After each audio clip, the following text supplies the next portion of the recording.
il faut que je vous annonce quelque chose. Avant de commencer le scan, il faut que je vous annonce quelque chose. Ça y est, sortez tout de suite vos téléphones, vos agendas, vos stylos, parce que j'ai une info à vous donner. Et pas des moindres. Je vous avais parlé il y a de cela une semaine ou deux que je voulais enfin faire notre rendez-vous en live pour tenter un nouveau concept, une émission, un jeu. Et je vous avais dit, bah voilà, j'ai bien envie de le faire. Voilà, tout simplement, j'ai bien envie de le faire. Et bah écoutez, ma foi, j'ai enfin la date. J'ai enfin le lieu. Je vous explique ce qui va se passer. Bon, je vous explique tout. En gros, mon nouveau jeu, qui sera un jeu avec que des gens parmi vous. Voilà, c'est que des gens du peuple, que des cracks. J'ai pas envie d'inviter des gens connus, machin, ça m'intéresse pas. Je veux voilà, connecter avec les gens. Ce sera un jeu qui va s'appeler Tout le monde le sait. Mais tout le monde le sait, tout le monde le sait. Ouais, oui, tout le monde le sait, évidemment. Tout le monde le sait. Voilà, avec une petite DA à l'ancienne. Je voulais que ça me rappelle les émissions télé de quand j'étais petit, tu vois. Et en gros, le principe de tout le monde le sait, c'est quoi ? Le principe de tout le monde le sait, c'est deux invités qui s'affrontent sur un quiz complètement starbé, basé sur des micro-trottoirs. Leur mission, deviner ce que répondent les passants. En basant sur leur tête, leur feeling, leur ressenti, et se frotter évidemment aussi au punchline de la source qui sera la voix off, comme dans les émissions à la scène, on aura une voix off qui sera là pour corriger, apporter des infos, etc. Parce que ce seront des questions d'ordre sociétal et politique. Et donc on apprendra des choses, on va se marrer surtout. Et la première de cette émission, tout le monde le sait, qui va être tournée en public dans une petite salle de 50 places, donc ça va aller vite. Dès que j'ai balancé la billetterie, il va falloir sauter dessus. Ce sera le samedi 18 octobre. Billetterie bientôt en ligne. Que 50 places, donc autant vous dire qu'il va falloir sauter sur l'occasion. Je vous alerterai quand les places seront en ligne. Et en plus, donc on va tourner 2 émissions de ce jeu qui va être, je pense, je l'espère, une référence, un banger. C'est à Paris, dans le 19e arrondissement. Et vraiment, on va se marrer. On va apprendre, ça va être impertinent, ça va être un peu comme nous, tu vois, c'est vraiment un jeu à la sauce Cracks. Et en plus de ça, au début, il y aura une petite édito React où je vais faire un React à 2-3 vidéos avant de commencer l'émission. Tu vois, vraiment un truc sur mesure où là, je me fais un kiff parce que comme vous serez là, ça va donner une autre dimension au React. Le fait de pouvoir le faire avec vous, avec les rires, avec l'ambiance et tout ça, j'ai trop hâte. Et ça va être notre rendez-vous mensuel. Et après, si Dieu veut, on augmentera. Alors, je vais avoir besoin de coups de main pour la première du mois. Je vous dirai, parce qu'il va falloir des gens pour faire les micro-trottoirs, parce que les micro-trottoirs, il va falloir trouver les bonnes personnes. Alors moi, j'ai tout un tas de questions, etc., machin. Je vais avoir besoin de gens le jour J aussi, tu sais, pour faire en sorte que tout roule. Installer des gens, allez-y, installez-vous par ici, je vous en supplie. Attention, oui, merci, bien sûr, bien, enchanté. Chauffer un peu le public aussi. J'aimerais bien mettre, tu vois, un stand-upper pour chauffer le public, pour qu'on ait une vraie ambiance. Il y aura de la musique, tout ça, machin. Il y a un bar si vous voulez boire, consommer, etc. Vous le pourrez. Et donc voilà, l'idée c'est que j'aurai besoin de quelques personnes. De quelques personnes pour m'aider là-dessus. Je vous tiendrai au courant. En tout cas, contact@rasdi.fr. Aussi pour recruter des gens qui vont bien vouloir accepter de jouer. Parce qu'il me faut 4 participants. Ça se trouve, bah voilà, ces participants, ils se cachent parmi vous. Mais ce jeu, ça va être très drôle. Voilà. Ça va être très drôle. En mode juger sur la tête du client, apprendre des trucs sur la politique, sur la société. Franchement, je pense que ça va être un banger. Et je suis trop content de le faire avec vous. Rendez-vous le samedi 18 octobre et ce sera diffusé évidemment gratuitement sur mes réseaux. Donne des exemples de questions. Bah tu sais, tu poses des questions à quelqu'un. Alors des questions genre tu t'appelles comment, t'habites où, etc. T'habites dans le 93. Est-ce que toi tu trouves qu'il y a beaucoup d'étrangers dans ton département? Et là, bim, la vidéo elle se fige et le mec il est là genre. Et là, hop, on retourne en plateau et les gens ils sont là. Aïe, aïe, aïe, à votre avis, moi je vais être là. À votre avis, Jules, qu'a-t-il répondu ? Et là, Julie va être là. Ah bah, vu sa tête, là, je pense que le gars, il doit être saoulé, il doit être au bout de sa vie dans son département en termes d'étrangers. Tu vois, vraiment, ça va être ce truc-là. Ça va être vraiment impertinent. Et puis derrière, il y a la source, donc cette voix off, qui s'appelle La Source T'inquiète, qui sera là pour dire... alors, je rappelle juste que l'immigration, c'est environ 200 000 personnes par an, et c'est plutôt stable. On est en dessous de la moyenne de l'Union européenne, hein, aux alentours de 10%. Donc voilà. T'habites où? Tu condamnes le Hamas? Voilà, il y aura cette question-là pour rigoler.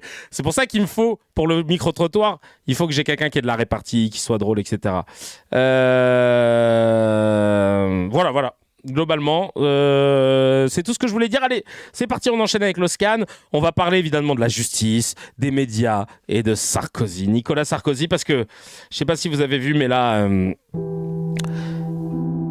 il y a une justice qui est à deux vitesses. Quand c'est pour Nicolas Sarkozy, ancien président de la République, on voit bien que c'est trop. On voit bien qu'ils vont très loin. C'est du jamais vu. Vous saviez que, en août, à Nantes, un SDF multirécidiviste a pris 2 mois de prison ferme pour avoir commis l'irréparable. Il a volé un yop à moins de 2 euros. Prison directe. Il n'y a pas eu de nani nanana. Dans ma tête, je dis non. Il avait été déjà condamné. C'est pour ça qu'il allait en prison directement. Pour un yop à 1,67 €. Ouais. Et Sarko, il y en a plein qui trouvent ça injuste qu'on lui donne un rendez-vous le 13 octobre pour lui dire qu'il va aller en prison. Et lui, vous vous rendez pas compte à quel point ça le bouffe. Lui, ça le met mal. Et d'ailleurs, je sais pas si vous avez vu dans quel état il était juste après avoir appris qu'il allait être en prison. C'était à peine 2 jours après. Ah bah non, lui il était au Parc des Princes, autant pour moi. D'accord. Ça va. Autant pour moi, tout va bien, monsieur le président. Il est bien. Parc des Princes, bain de foule. Ça va, tout va bien pour lui. Je croyais qu'il était dégoûté et qu'il fallait s'inquiéter. Autant pour moi, je suis désolé. Bon, ça va. J'ai envie de dire, ça fucking va. Il y a vraiment un tweet de Alex O'Time, qu'il a sûrement volé, qui disait Sarko, chaque année, il doit aller en prison et 2 mois après, on le retrouve au Parc des Princes comme si de rien n'était. Et là, 3 jours après. Il n'y a pas eu besoin d'attendre très longtemps. Il y a un communiqué du Conseil supérieur de la magistrature. C'est rare qu'ils fassent des communiqués qui ont dit que, en fait, ils n'en pouvaient plus. Et je vous explique pourquoi. La magistrate qui a rendu le verdict dans l'affaire est menacée de mort. Régulièrement. Je ne sais pas si vous imaginez. Elle est menacée de mort jusqu'à ce que le Conseil supérieur de la magistrature fasse un communiqué pour dire qu'il y a des condamnations, des attaques personnelles, des menaces proférées à l'encontre de magistrats à la suite de la décision rendue par le tribunal correctionnel le 25 septembre. Et le président du Conseil supérieur, il disait que discréditer les juges, c'est porter atteinte à l'état de droit. Et donc, en fait, on vient à un truc assez historique en France, c'est que tu as toute une classe politique et toute une classe d'élite médiatique, etc., qui sont tous dans le même bateau parce qu'ils avaient tous voté Sarko, ils sont tous dans le même entre-soi, Neuilly, machin, ils nous représentent et tout, qui discréditent sans vergogne la décision de justice en mentant, en disant que Mediapart a produit des faux, qu'il a été relaxé sur les 3 fois sur les 4 condamnations, donc c'est bon, machin, mais on parle d'association de malfaiteurs, donc c'est-à-dire les preuves qu'il y avait intention de commettre un délit et pas des moindres, de recevoir un financement illégal. Et d'ailleurs, sur les 3 autres condamnations, il y a eu des précautions de la part du juge pour ne pas justement condamner, mais sur des conneries. Juste un, par exemple, c'était sur le fait qu'au moment des faits, il n'était pas encore en fonction. Donc, on ne peut pas dire que c'était un détournement, une volonté de détournement de fonds d'une personne de l'autorité publique. Mais donc, ça a une autre signification. Et donc, là, ça ne rentrait pas dans la plainte pour laquelle il avait été inculpé. Donc, tu vois, c'est tous ces trucs-là. Mais on ne se rend pas compte du monde dans lequel on vit. Un monde où les droits tardés nous cassent les pieds à nous dire non-stop que la justice est laxiste et que là, ça va chialer pour un gars. Ça fait la 3e fois qu'il est condamné. C'est quand même énorme. Comme il le disait lui-même, quelqu'un qui arrive 17 fois devant le juge, il est condamné pour toute son œuvre. Il y a un moment, c'est pas un saint. Enfin, vous le savez, quoi. C'est pas un saint. Vous le savez, ou alors, en fait, vous faites semblant de ne pas le savoir parce qu'il fait la même chose que vous, parce que c'est des pratiques, mais ça va, c'est l'argent de public, mais ça va, c'est des trucs d'hommes d'affaires puissants. Tu sais, il serait capable de te dire ça. Hein. Là, tu les laisses un peu parler, il serait capable de dire non, mais c'est les trucs d'hommes puissants, tout le monde fait ça va, il n'a pas volé un yop, ça va. Non, ça va pas, les gars. Il va falloir que vous descendiez de votre cocon et de votre prison dorée. Parce que de toute façon, si vous ne le faites pas de vous-même, on va vous y enlever, tôt ou tard. C'est ce qui pend au nez. Mais bon, pour l'instant, ce qui est rigolo, c'est de voir tout le système qui se met en place. Comme cette vidéo improbable de Karine Le Marchand, animatrice de L'amour est dans les prés, ou de son autre émission là, qui s'appelle L'extrême droite et les politiques véreux, ça va, ils sont gentils, il y a un cœur qui bat en dessous. Enfin, ambition intime, quoi. Et c'est le nom officiel. Elle a fait une vidéo, elle a pris le temps de le faire dans son parking. Je sais pas pourquoi. C'est-à-dire que c'est vraiment le pire endroit au monde. Elle s'est dit, bon là, avec ma fourrure à 15 000 balles, c'est le moment ou jamais de faire ma petite vidéo. Vous savez aussi que je prends très peu la parole pour la politique parce que... Parce que c'est bien, en vrai. Continue comme ça, normalement. Ancien président de la République, on s'en fout aussi. Genre, vraiment, normalement, la justice, elle s'applique à toutes et à tous. De dire qu'il n'avait pas eu d'enrichissement personnel. On vient de démontrer... Mais ça aussi, pareil, on s'en fout à partir du moment où il y a une volonté de détourner de l'argent pour pouvoir en faire financer ta campagne, c'est déjà énorme parce que ça veut dire que tu te mets dans une position où tu voulais pas que ta campagne elle soit similaire à celle des autres. Et je rappelle que dans Big Malion, il y a quand même, pour le coup, des factures qui ont été dissimulées. Et que l'article de départ de Mediapart était faux. Ça, par exemple, c'est pas vrai.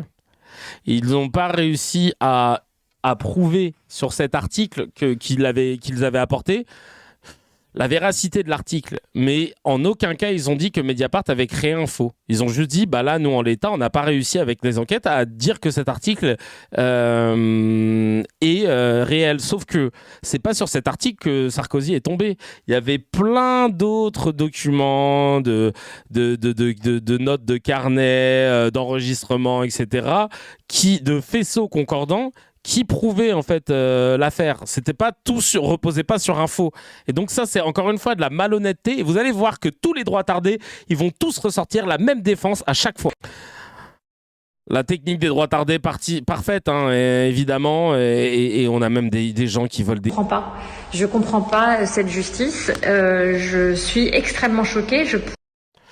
Alors, donc, elle a voulu tabler sur les OQTF, évidemment. Hein, vous savez, ce pays qu'on ne connaît pas, hein, il y a plein de OQTF, là, c'est devenu un nouveau pays, maintenant une nouvelle nationalité. C'est bien parce qu'en fait, le seul moment où elle a décidé de prendre la parole, c'est pas parce qu'il y avait des gamins qui mouraient à Gaza sous les bombes ou de faim, c'est vraiment parce que Sarkozy, il a pris 5 ans dans une prison, dans un quartier VIP, hein, pour après... C'est quand même son 3e procès. Là, par contre, il fallait que je prenne la parole parce que non, plus de 70 ans, non, c'est trop. C'est un ancien président, non, c'est trop. Vraiment, c'est trop. Alors, c'est OQTF, là. C'est peut-être parce que les OQTF, s'ils ne sont pas exécutés, c'est parce qu'il y a des problèmes administratifs dus au manque de personnel. Je dis ça, je dis rien. C'était une piste de réflexion à toi, ma chère Karine, pour que tu puisses te rendre compte des conneries que tu dis assez régulièrement. Je rappelle d'ailleurs juste que le fait qu'une OQTF ne soit pas appliquée, vous le devez, donc comme je disais, au manque de moyens judiciaires, et aussi qu'en 2022, il y a 134 280 OQTF qui ont été prononcées, et parmi elles, 7 837 étaient motivées explicitement par une menace d'ordre public, 7,3%. Donc, et seulement 2% étaient liés à une condamnation pénale effectives. Donc environ 7225 cas entre 2019 et 2020, 2 sur 500 000 OQTF.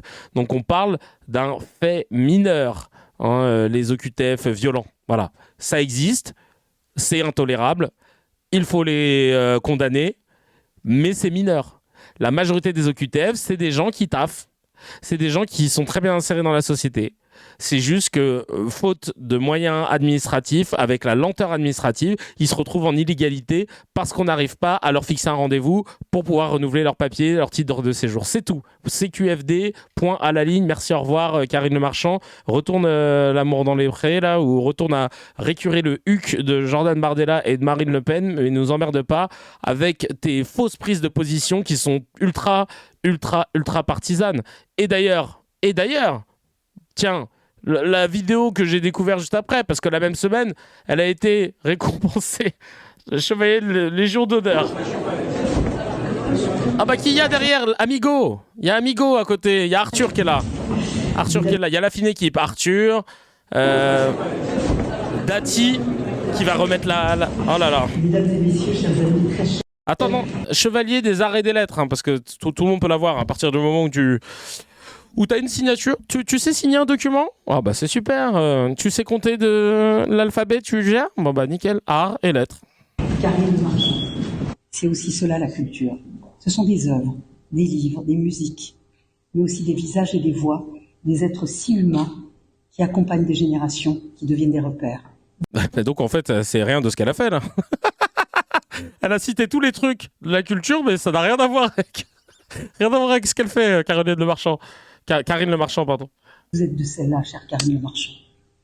Au fil des années, vous avez su faire une place unique dans le cœur des Français. Une place qui n'appartient désormais qu'à vous et qui justifie pleinement la reconnaissance que nous vous exprimons ce soir au nom de la République française.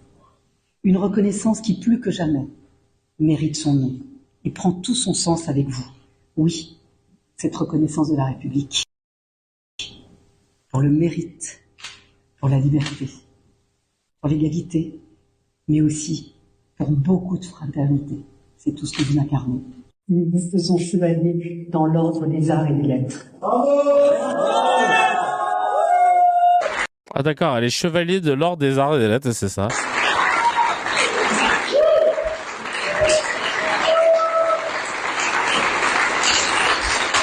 Éric Antoine, il s'appelle, ouais. Non, franchement, c'est sérieux. Bah voilà, tu comprends dans quoi elle baigne. Arthur, Dati, je suis dans le système, j'ai été récompensé, machin. Bon bah, je vais soutenir l'ex-patron du LR, quoi. Franchement, il y a Baba qui dit, ils se donnent des médailles entre eux, c'est FDP.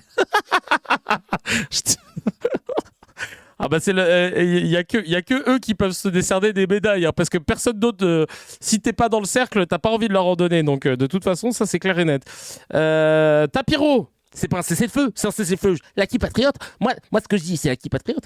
Qu'est-ce qu'il nous dit, Franck Tapiro? Ancien publicitaire, visiblement, il a été conseiller en communication de Nicolas Sarkozy. Bah, je savais pas. Ah, bah si, c'est moi. Comme j'ai dit, il est où mon Sarkozy? J'ai proposé ça. Il a dit la France forte. Mais c'est dommage. Moi, je trouvais ça bien. Il est où le Sarkozy? Ça faisait un rappel à Tu veux mon zizi de Francky Vincent. Et quand je m'appelle Franck Apiro, moi je croyais que c'était rigolo, tu vois. Mais il a pas voulu. Moi j'ai essayé de lui proposer. Je lui ai dit il est où ton Sarkozy? Et je lui avais aussi proposé on va pas dormir dans un sarcophage. La France sarcophage. Mais il a pas voulu. Mais moi j'ai proposé 2 idées, il a pas voulu. Il a préféré la France forte. Alors moi on a fait la France forte. Je commence à le tenir là. Franck Tapiro, je commence à le tenir. Qu'est-ce qu'il a dit, lui? Qu'est-ce qu'il a dit? Allez, on va regarder. Pourquoi on l'invite déjà? Franchement, je sais pas. Franchement, pourquoi on l'invite en vrai? C'est qu'on peut se dire, d'abord c'est une très mauvaise nouvelle bien entendu pour Nicolas Sarkozy, et certaines personnes depuis tout à l'heure disent mais c'est peut-être une bonne nouvelle pour la justice. Moi en fait je me pose vraiment la question. Je me pose la question parce que pour la première fois, j'estime qu'un jugement s'est transformé plutôt en humiliation. En humiliation. Je ne savais pas que dans un tribunal, on pouvait infliger une peine d'humiliation. Pourquoi? Où est l'humiliation? Parce que dans cette exécution provisoire, je sais que vous parlez de termes techniques, moi je parle de perception, c'est aussi mon métier, c'est celui de l'image, et je parle de la perception. Bah non, en fait, normalement, tu vois, le journaliste il devrait dire « Ah pardon, autant pour nous, en fait non, vous voulez parler factuel avec des gens qui maîtrisent le sujet, si vous parlez de perception, je vais vous demander de sortir par là, vous prenez vos patriotes, vous allez faire vos jeux de mots, vos galéjades là-bas, là, sur... il y a le plateau de W9, tout beau tout neuf, vous allez voir, ça va être génial. » Non mais c'est un truc de ouf. J'ai envie de me refaire le rap de Tapiro après, putain. La quasi-totalité des gens, qu'ils aiment ou non d'ailleurs Nicolas Sarkozy, je le précise, ils ont tous été extrêmement choqués, surpris. Tous, je sais pas, Franck. Ah ben, quand on voit, regardez, tout simplement, moi j'ai pris les réseaux sociaux et un pour en général qui bat assez vite, et souvent pour et contre. Là, c'est assez étonnant, parce que même des gens qui le disent n'ont jamais voté pour lui, n'aiment pas Nicolas Sarkozy. Là, on n'est plus sur la personne, on n'est pas même la question n'est pas de savoir d'ailleurs s'il est innocent ou coupable, c'est pas ça. C'est de se dire, comment peut-on donner une exécution provisoire à un homme alors que il vient de déclarer donc qu'il allait en appel? Ça veut dire que finalement la présomption d'innocence se transforme en une présomption de culpabilité. Et déjà, et je peux en parler dans les médias, depuis des années, on sait très bien que les médias sont un vrai tribunal aujourd'hui. On parlait de Mediapart, qui est un petit tribunal privé. Faites mon procès, François. Pas vous, non, mais je parle des médias. Attendez, on est tous ensemble dans les médias, donc on le sait très bien. Ça avec le sourire. Bon, absolument, et moi aussi, d'ailleurs, je souris parce que en général, je parle plutôt de la presse écrite qui. Aujourd'hui, c'est vrai, depuis une dizaine d'années, on le voit, les gens sont condamnés à l'avance. Et d'ailleurs, on le voit bien avant, d'ailleurs, qu'ils soient ou entendus, ou jugés, et encore moins condamnés. Donc c'est vrai que il y a aujourd'hui beaucoup de jugements préalables, les médias, et aujourd'hui, je le vois, grâce à cette décision assez étrange, finalement, il y a une présomption de culpabilité. Pourquoi ? Parce que ce qu'on veut, je pense... Il est condamné sur une intention. Il est condamné sur une intention, mais même en dépassant le fait juridique, pour les gens, ils se disent, il est déjà coupable, puisque quoi qu'il arrive, même s'il va en appel, il y a de grandes chances qu'il passe d'abord par la case prison. Non mais... Il est fatigant. Genre, j'écoutais plus au bout d'un moment, je sais pas ce qu'il... J'entends des huiles.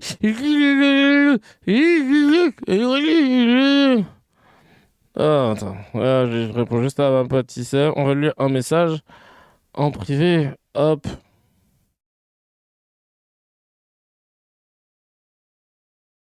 Hop.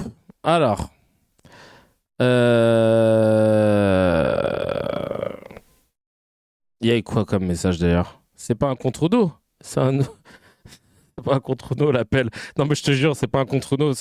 Il connaît rien et on le met à discuter avec des magistrats qui maîtrisent leur sujet. C'est quand même ouf, hein, de se dire qu'on le met à ce niveau-là, quoi. À quelle heure il a le droit d'être à ce niveau-là ? Bref.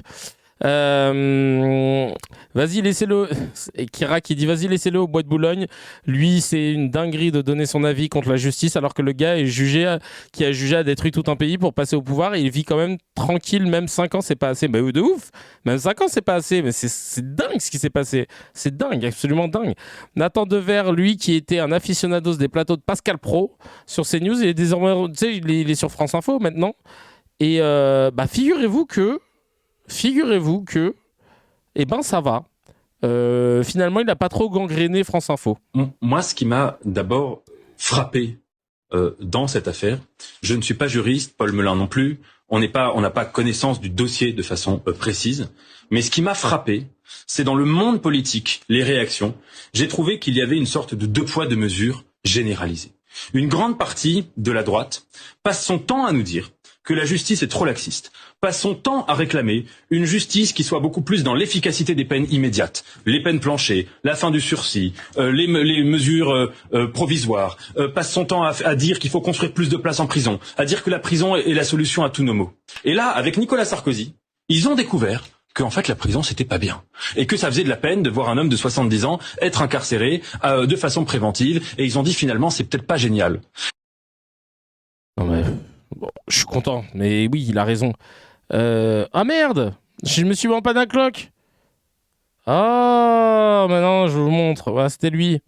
Moi, ce qui m'a d'abord frappé dans cette affaire. Voilà, c'est tout, on va pas se remettre de Je suis désolé. C'est pas grave, je suis en train de travailler sur un un autre truc là de projet de court-métrage. C'est 2 courts-métrages en fait. Il y en a un que je suis en train de faire, qu'on va tourner la semaine prochaine à Bruxelles et qu'on va montrer à Cannes, là, je vous en avais parlé. Genre Cannes, c'est là, tu sais, je monte là. Et puis j'en ai un autre à la base. J'avais fait même les castings un appel à casting sur mes réseaux sociaux avec ma pote Tissem. En fait, Tissem, demain, elle a un grand rendez-vous pour le court-métrage. Elle me dit, ouais, il faut qu'on fasse. Elle m'a envoyé un message là. Elle me dit, oui, il faut qu'on fasse un truc et tout. Je lui dis, bah là, cousine, ça va être compliqué. Parce qu'il faut rendre un budget pour demain. Je dis, bah, cousine, t'es gentil là, des frères, cousine, frère, sœur. Déjà, c'est pas mon taf. Et puis en plus, tu nous préviens un peu à l'emporte-pièce. Non, je rigole. Ça n'a rien à voir, mais je voulais placer en porte-pièce. Ensuite, Charles Consigny. Tiens, Consigny, toujours du côté des puissants, celui-là. Lui, c'est vraiment... Lui, t'es sûr qu'il y aurait eu une collaboration, mais... Lui, s'il avait été là pendant la Seconde Guerre mondiale, tu sais déjà ce qu'il aurait fait. Je pense qu'on ira toujours plus loin dans ce fanatisme, à mes yeux, de la transparence. Il aime trop, donc, il aime trop les puissants. Le fanatisme de la transparence. Je crains qu'on y soit, oui. Et je pense qu'ils seront jamais assez probes. Souvenez-vous Regarde, Louis Garrel, je voulais dire M, le chanteur M, Mathieu Chédid, il est pas content. On a été quasi démissionné Françoise Nyssen quand elle était ministre de la Culture pour une histoire de mezzanine à son domicile qu'elle avait payé je sais pas comment. On a voulu quasiment, voilà, ça méritait, si vous voulez, que toute sa carrière s'arrête. Donc ça n'ira jamais assez loin. Mais d'ailleurs, on nous dit que c'est pas l'opinion publique qui commande ça. En fait, on n'arrête pas depuis le début de cette émission de nous dire que l'opinion l'attend. On revient à 1789. Voilà, on est dans une quête de pureté. Moi, j'observe je suis pas, si vous voulez, entre les grandes époques d'une droite qui... Je suis pas, si vous voulez, on ne sait pas ce qu'il est pas. Faisait n'importe quoi. Et la gauche aussi, le financement des partis était... Oui, mais parce que on parle des grandes affaires, etc. Et l'extrême inverse, il y a un entre-deux. Mais Et puis chroniqueur RMC aussi, il a été chroniqueur chez Ruquier, et puis RMC et tout je crains que, si vous voulez, quand on perquisitionne par exemple la moitié du gouvernement en plein Covid, qu'on va chez Sibeth Ndiaye pour savoir si elle cache pas des clés USB dans ses paquets de céréales, qu'on perquisitionne Olivier Véran pendant qu'il fait un discours à l'Assemblée nationale, qu'on perquisitionne Édouard Philippe alors qu'il est en train de gérer la pire pandémie de l'histoire récente, on va trop loin, pardon de le dire, on va beaucoup trop loin. Et le résultat, qu'est-ce que... Pourquoi ça va trop loin ? On dirait que les politiques en France, ils peuvent plus respirer. Bah, t'as vu comment c'est dans les pays nordiques ? L'autre qui démissionne parce qu'on l'a cramé, elle avait dépensé avec la carte de l'État, je sais plus, une dizaine d'euros pour ses courses personnelles. Elle s'est dit non, bah j'avoue, je suis désolé, je démissionne. En fait, c'est ça, ne plus respirer. Mais là, la latitude et la largesse qu'on a laissée à la classe politique depuis beaucoup trop longtemps, depuis des décennies et des décennies, tu peux pas me dire oh là là, c'est chiant, machin. Bah non, en fait, parce qu'ils sont payés par les deniers publics et c'est des gens qui demandent aux personnes qui paient des impôts de faire attention. Dès lors que t'as pas déclaré 3 euros, tu te fais taper sur les doigts. On prélève sur ton salaire, etc. Enfin, comment dire, ça ne pardonne pas, tu vois. C'est assez radical. Et là, en fait, cette radicalité, elle te fait chier, quoi. Genre, non, là, c'est trop, là. Faut les laisser un peu tranquilles. Il est tout simple. C'est qu'on n'a plus que des nuls en politique aujourd'hui. Pardon, Jonas. Non, mais je t'en prie. Non, mais sauf quelques fous. Ça veut dire quelques fous comme Jonas. Ça veut dire que les bons étaient corrompus. Non, c'est pas ça. C'est que vous n'avez pas tous envie d'avoir une visite chez vous à 6h du matin parce que vous avez le malheur d'être porte-parole du gouvernement pendant mais c'est pas le cas. Mondiale, c'est tout. C'est qu'à un moment donné, la quête de pureté, vous dites ok, très bien, mais sans moi. Pardon, Vincent Margard sur la... Mais tu peux pas raconter un truc et dire que c'est une généralité. Tous les porte-paroles, ils se font tout le temps perquises. Mais allez, toi, n'importe quoi. Quête de pureté, justement. En fait, mais c'est ce qui est mais quel laquais. C'est une réaction de laquais. Ce sont les progrès spectaculaires qui ont été accomplis par la justice anticorruption en l'espace de 10 ans. C'est-à-dire qu'il y a une vingtaine d'années, ces affaires étaient rendues parfaitement impossibles parce qu'il y avait une impunité la plus totale. Aujourd'hui, ce qui insupporte... Ferme-la, en fait. T'as parlé, maintenant tu te tais. Porte la population, c'est ces mises en examen à répétition, c'est le fait que vous ayez des membres du gouvernement qui sont mis en examen, le fait que vous ayez d'anciens responsables publics qui soient condamnés pour des faits d'atteinte à la probité, alors même qu'on leur demande par ailleurs de se serrer la ceinture. C'est ça qui insupporte les personnes. C'est un progrès. C'est ça qui insupporte les personnes. Les Et vous voyez, je vois pas comment les citoyens en fait, peuvent tolérer les atteintes à la probité. C'est votre logiciel de pensée, c'est pas le mien. Vous trouvez, non mais je veux quand même interroger Vincent Bragard. Vous trouvez que c'est un progrès, ce que je viens de citer, l'enquête qui a été conduite en pleine pandémie du Covid, c'est un progrès? Mais il faut prendre en considération la manière dont ces enquêtes sont menées, les éléments qui ont pu conduire les magistrats à aller voir les paquets de céréales de Sibeth Ndiaye. Mesures de perquisition. Et la preuve en est, vous voyez, Dupond-Moretti a été relaxé. Ça montre bien que mais on n'est pas, on n'est pas sur une histoire de paquets de céréales dans l'affaire mais c'est pas qui touche Nicolas Sarkozy. Non mais il est ridicule, il sert à rien, c'est un laquais. Il a aucun argument à part ça y est, il a son histoire de Sibeth Ndiaye et donc ça doit jeter le discrédit sur toutes les personnes qui exigeraient qu'on ait de la transparence ou qu'on soit sur le dos des élus parce qu'il y a une personne qui s'est fait fouiller ses paquets de céréales et tu trouves ça scandaleux. Mais Chacal, on devrait le faire tous les week-ends même s'il le faut parce que quand tu acceptes ces fonctions-là, tu dois être irréprochable et si tu l'es pas, tu dois être squeezé, c'est tout, c'est comme ça. Qu'est-ce qu'il nous fait là? C'est un truc de ouf lui. C'est un truc de ouf. Pourquoi on l'a pas renvoyé dans les cordes? Pourquoi on l'a pas punchliné comme il se doit là? N'importe quoi. C'est un laquais, c'est des comportements de laquais, de prendre les patins des puissants comme ça, comme si on oubliait qu'ils ont été élus, qu'ils ont plus de comptes à rendre que toi qui es dans le privé, Chacal, bah c'est normal. Et donc naturellement, quand tu sais l'exigence que l'État a vis-à-vis des gens, quand ça déclare pas de l'argent, quand ça va taffer au noir et cumuler un petit RSA, donc clairement quand tu fais ça, c'est que t'es dans la merde, hein, c'est pas parce que tu kiffes, et qu'en plus on te tombe dessus et qu'on t'insulte à longueur de journée, de surcroît dans les médias dans lesquels Consigny est présent et pour tout ça, toi derrière on va faire de la tronche, on va dire ah ça va, il faut arrêter de les saouler, de vérifier leur paquet de céréales, leur ci, leur ça, pour une histoire, t'as que ça. Bah non, je suis désolé, tais-toi en fait. Tais-toi, tu n'es qu'un laquais, tu es le laquais du système, mais toi aussi je vais te mettre dans la cuenta, allez t'as gagné. Oh, il va être dans la cuenta, voilà. On peut pas avoir des gens comme ça non-stop à la télévision. Si on avait que lui et qu'en face on avait l'autre et régulièrement c'était que ça. Mais là on voit bien des consignes, il y en a tellement. Oh là là. De temps en temps il prend un take un peu surprenant, un peu socialiste, tu sais pas pourquoi. D'un coup il décide d'être insaisissable, mais globalement lui mais quel lèche-cul du système, c'est un truc de fou quoi. Et vraiment, voilà. Et d'ailleurs, dans l'HQ du système, on a cette... merci Jules qui m'a envoyé ça juste avant l'émission. Cette éditorialiste, journaliste chroniqueuse de Boulevard Voltaire, Famille Chrétienne, CNews, Europe 1, Gabrielle Cluzel, qui elle aussi est dans la même mouvance que notre amie. On va réécouter, je sais pas si vous vous rendez compte, la meuf. Donc... l'argument déjà, on va reprendre. Et là, elle se rend compte qu'elle est en train de dire une connerie. Bon, voilà. Enfin, comment dire bon, oui, je peux le dire quand même qu'il faut que. Si, bon, bah. Sans paix l'exécutif. Vous voyez, c'est ça qui est le politique. Donc, l'exécutif, il peut faire de la merde, il faut le laisser en paix. C'est ça, l'exécutif, il peut ne pas respecter la loi. La justice ne doit pas mettre son nez dans ses affaires. Non, mais. Et puis, déjà, Sarko, d'où il représente l'exécutif, Chacalette? Tu dis n'importe quoi. Il n'est plus en fonction. Donc, ton take, il tient pas la route. Tu dis n'importe quoi.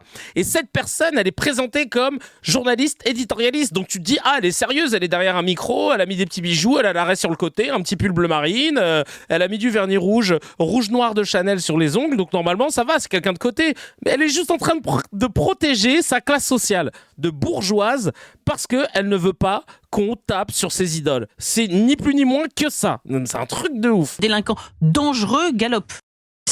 Donc en fait oui, parce que c'est pas un délinquant dangereux, Sarkozy, c'est pas un récidiviste, c'est pas quelqu'un qui a voulu s'enrichir afin de pouvoir financer sa campagne, c'est pas quelqu'un qui fait du trafic d'influence, qui met sur écoute, c'est pas quelqu'un qui pourrait potentiellement du coup même mettre pression sur un juge. Non, c'est sûr, il parle jamais avec les juges. Il a jamais été inquiété par une affaire là-dessus d'ailleurs. C'est pas quelqu'un qui évidemment qui va faire la guerre à un pays, un pays alors qu'il l'accueillait 2 jours avant à l'Élysée. Évidemment, c'est pas quelqu'un qui fait ça. C'est pas quelqu'un qui va tuer des gens. Non, c'est pas quelqu'un qui va avoir un entourage qui va pactiser avec des terroristes qui ont vraiment tué en faisant sauter des avions des Français, et qui vont essayer de pactiser avec lui et de le gracier en échange de fonds. Non, c'est pas ça, lui. Non mais frère, c'est un truc de ouf, quoi. Comment tu veux avoir foi, en fait, en l'humanité quand tu vois ça. Expions leurs péchés, parce que elle, voilà, vous avez vu son take. Si vous voyez son nom, Gabriel Cluzel, ne l'écoutez pas. De toute façon, Boulevard Voltaire, Famille Chrétienne, c'est News Europe 1. On a le Carré d'As. Voilà, les références parlent pour elles-mêmes.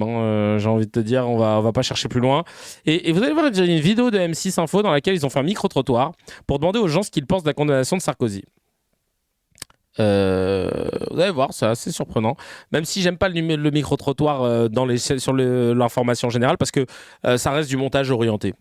Tu montres que ce que tu as envie de montrer. Et même si tu dis non, j'ai interviewé 10 personnes différentes, machin, t'es frère.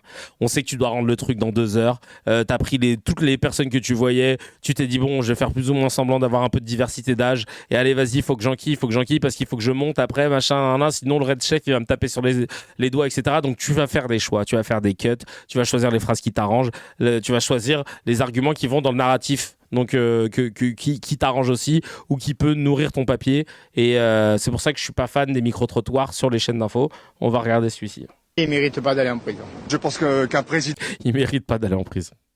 Qui a été à la tête de la France, on devrait le laisser tranquille. Ah bah oui, évidemment, faut le laisser tranquille, c'est vrai, le pauvre. C'est à Nice, là. Il mérite pas d'aller en prison. Je pense qu'un président qui a été à la tête de la France, on devrait le laisser tranquille. Et ne pas absoudre ses erreurs, s'il y a eu erreur, mais en tout cas faire en sorte qu'il ne soit pas inquiété pour des choses qu'il n'a peut-être pas commises. C'est même pas à cause des médias, vous avez vu comment les gens sont mal informés sur l'affaire. sûr, donc c'est totalement inapproprié, je trouve. Même si doute il y a, je pense qu'on devrait passer l'éponge. Et le remercier ce qu'il a fait pour la France. Ah ouais, on veut de faire la guerre en Libye, tout ça, de retirer la police de proximité. Ah ouais, trop bien. Comme une forme de respect ou quelque chose comme ça. Non, moi ça me choque, franchement, oui. Je vois mal un président de la République aller en prison, ça me rend... C'est pas bien. Mais ce que lui, il a fait, c'était bien ou c'est pas bien? Genre... Oh, on dirait il a volé un yop à 2 € et il a pris de la prison. Non, il a pas fait ça, parce que celui qui l'a fait, il a pris de la prison pour le coup, à Nantes. Un SDF d'une 30aine d'années. Même pour l'image de la France, c'est pas bien. Pour l'image de la France, c'est magnifique. Ça vous prouve qu'il n'y a personne au-dessus de la loi, mais réfléchissez un peu. Et vous voulez encore avoir une monarchie, quoi. Vous voulez avoir encore des gens qui sont au-dessus du lot. Les politiques, ils n'ont pas un supplément d'âme, ils réfléchissent pas mieux que nous, ils n'ont pas un cœur supplémentaire, ils n'ont pas une âme supplémentaire, c'est des humains. Et souvent des véreux en plus, donc c'est quoi cette compassion là? Au-dessus des lois, Oui, en plus, ils vont chercher, vous avez vu depuis tout à l'heure, ils vont faire des micro-trottoirs entre Nice et Neuilly, 2 villes bien à droite, merci. Malgré tout, quand même, oui, moi je pense quand même malgré tout un peu. Bah c'est tout à fait normal, ça prouve que la justice pour une fois... Ah bah, le seul gars qui commence à être dissonant, il vient de Lyon. Elle fonctionne et qu'elle doit s'appliquer à tous. Chaque président, une fois qu'il est plus président, il doit être, s'il a fait des erreurs, il doit les payer, quoi, c'est tout. Ah. Je pense que c'est rassurant pour l'état de la justice dans notre pays qu'un ancien président de la République, en fonction de ce qu'il a réalisé, puisse être condamné comme n'importe quel assujettissable. Ah, d'accord, là, ça y est, quand ça commence à aller à Lyon, ça commence à devenir un peu raisonnable. Citoyen, finalement. Je trouve ça bien qu'il soit condamné. Oh, je trouve ça bien qu'il soit condamné à Neuilly. Aïe, aïe, aïe. Elle, je peux dire qu'il avait une dette. Et elle veut pas la laisser passer, la dette. Comme monsieur tout le monde. Et finalement, c'est un peu vieux jeu, mais je trouve que nos hommes politiques ont valeur d'exemple. Si c'est pas eux qui montrent l'exemple au reste de la population, qui va le faire? Alors, bah voilà, on joue, on gagne, et puis parfois on joue, on perd. Et... Ah ouais, on joue, on gagne, on joue, on perd, il faut assumer. Moi, perso, pour l'instant, j'ai toujours gagné. Vous avez vu cette tête de... Moi, j'ai gagné. Hein. Moi, j'ai détourné 16 millions là sur un fonds de pension. J'ai gagné personnellement. Oh, purée de pommes de terre. En tout cas, j'aime beaucoup son take. Effectivement, les politiques doivent montrer l'exemple. Je suis totalement d'accord avec ça. Et un jour, j'ai mangé une mangue. J'ai été mauvaise langue, hein. T'as vu, ils m'ont fait mentir. Ils m'ont fait mentir, M6 Info. Ils ont fait un virage, t'as vu? Ils nous ont embarqués dans un truc comme la dernière fois avec le magistrat. Et après, flip-flap, Ronaldinho, hop, ils partent à gauche. Bien vu, bien vu, bien vu. Bravo, respect, il y a des deux. Mais elle a une tête à dire chais. De ouf. Chais, vraiment chais. Voilà. Je te jure qu'elle a une dette personnelle avec lui. Il y a eu une histoire au Rotary Club ou un truc comme ça. Il avait fait une dinguerie, elle l'a pas digéré. Ou alors c'était à son son gala de charité. Il n'était pas venu alors qu'il avait dit qu'il viendrait. Du coup, il y avait 2 places qui étaient vides. Et du coup, je peux te dire que là, elle l'a dans l'os. Et elle l'a au fond de la gorge, à travers de la gorge, et elle voulait pas. C'est pour ça que là, son regard du chais, il est parfait. Alors. Mais encore une fois, oui, le micro-trottoir, ça reste une manipulation. C'est facile de faire ça. Comme je vous l'ai dit, ça n'a aucune valeur. On va écouter maintenant ce que disent les professionnels, les magistrats, tout ça. C'est quand même mieux. Hein. Moi, je préfère que d'écouter Franck Tapiro. On va écouter tout de suite. Pardonnez-moi, mais quand vous dites un coup d'état judiciaire, oui, j'ai forcément envie de faire réagir Madame la magistrate, Evelyne Sirmarin. Est-ce que ça vous fait mal d'entendre ça? Non, parce comme Henri Guénaud qui parle d'un coup d'état judiciaire. Je me situe pas sur le plan des sentiments, du bien et du mal, et je pense que c'est ça le débat notamment. Monsieur Sarkozy parle d'infamie, d'atteinte à l'honneur, ce qui est vrai évidemment, hein, d'aller en prison. Pour lui, oui. Bien sûr. Et humainement, c'est sûr que jamais je ne me satisferais que quelqu'un aille en prison. C'est pas du tout. Mais et là, pourtant, c'est ce qui est reproché à la justice par certaines voix. Oui, bien sûr. Mais là, si vous voulez, le débat n'est pas là. Le débat, il est sur effectivement l'état de droit, la culpabilité et la peine. Et notamment l'association de malfaiteurs. Alors, on peut discuter éternellement de il n'y a pas de preuves. Oui, il est vrai. Dans les infractions financières, ce sont des infractions dissimulées, occultes, et on n'a pas une facture de Monsieur Kadhafi donnant 5 ou 50 millions d'euros à Monsieur Sarkozy. Mais il y a une preuve qui s'est construite tout au long de l'instruction, tout au long du procès. Et cette preuve, c'est notamment tout un faisceau, si vous voulez, de preuves matérielles, des témoignages, de gens tout à fait proches du régime libyen. Moi, j'avoue, genre, il pensait que Kadhafi, il allait faire une facture Sirette. Je te mets la TVA. Je te mets quoi en objet?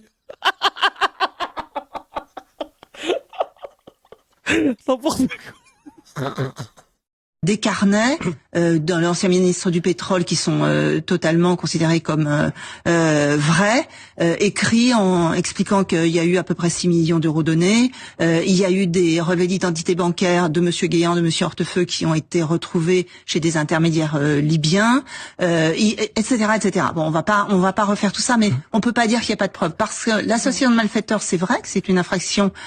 Tu me refais la facture, t'as oublié le logo. N'oublie pas qu'il faut que tu me t'embauches. T'as oublié de me mettre...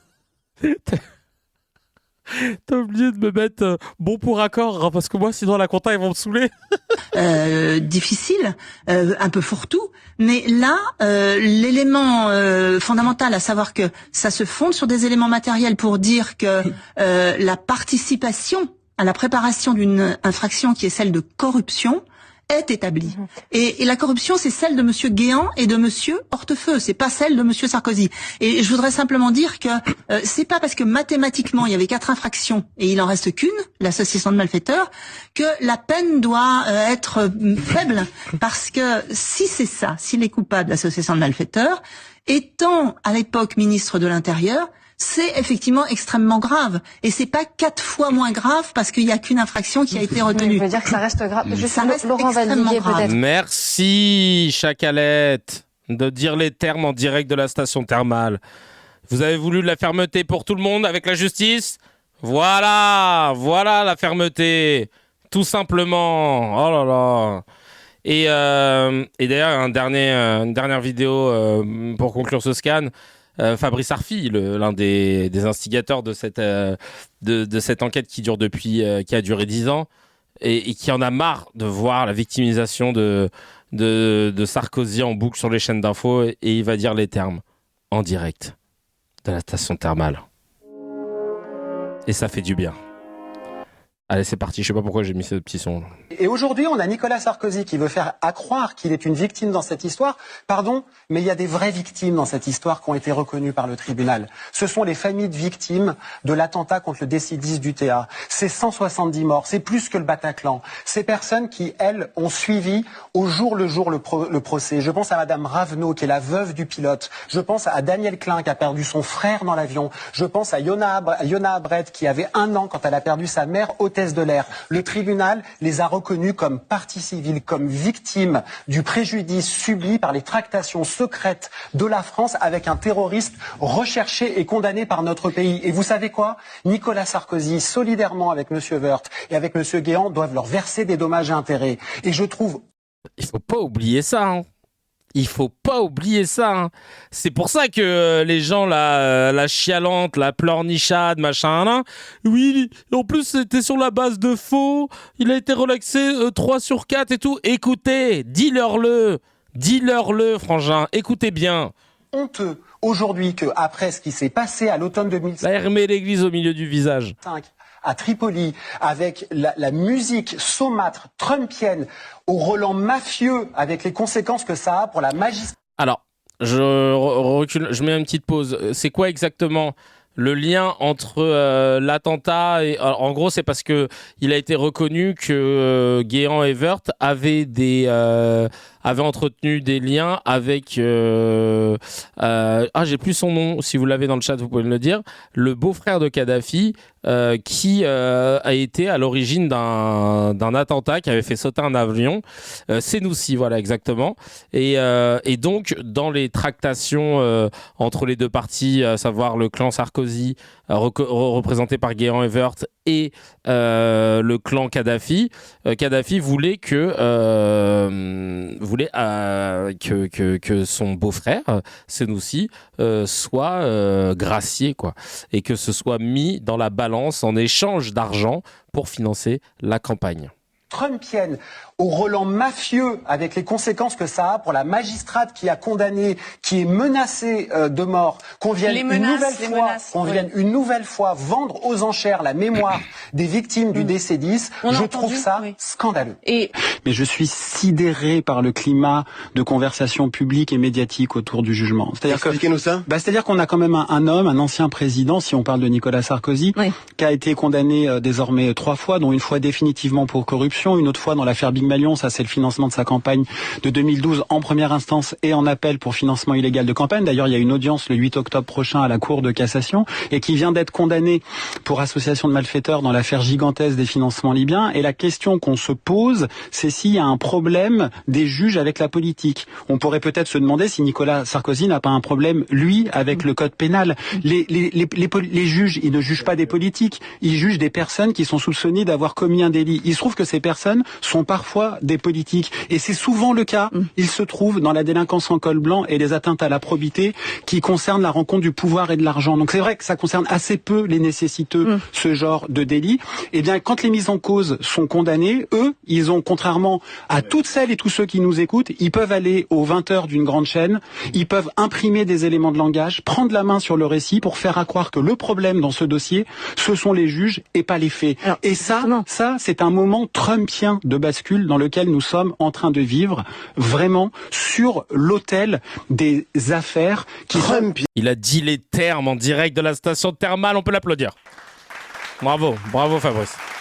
Mais bien sûr, c'est trumpien. Je veux dire, un ancien président de la République dont un tribunal vient de lui annoncer qu'il va aller en prison parce qu'il ne comprend pas pourquoi il a été condamné pour corruption précédemment et qu'il est déclaré coupable, il est présumé innocent parce qu'il a formé appel. Et il va faire appel. Et bien sûr, il va faire appel et le parquet national financier aussi va faire appel, mais parce qu'il ne comprend pas la raison de sa condamnation, qu'il décrédibilise la justice et que les faits pour lesquels il vient d'être condamné sont d'une extrême gravité pour association de malfaiteurs. Dès qu'il sort, qu'est-ce qu'il dit ?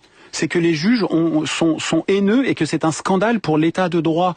Enfin, c'est quand même l'ancien président de la République, c'était le garant de l'indépendance de la justice. Donc oui, là, nous sommes à front renversé, mais ça, c'est le privilège de la délinquance en col blanc. Merci Fabrice, merci beaucoup. Dans ce monde trouble, où les valeurs s'inversent, il y a des hommes qui se dressent face au système. Et parmi eux, Fabrice Arfi. Alors Fabrice, merci. Merci pour les travaux. Merci pour tout.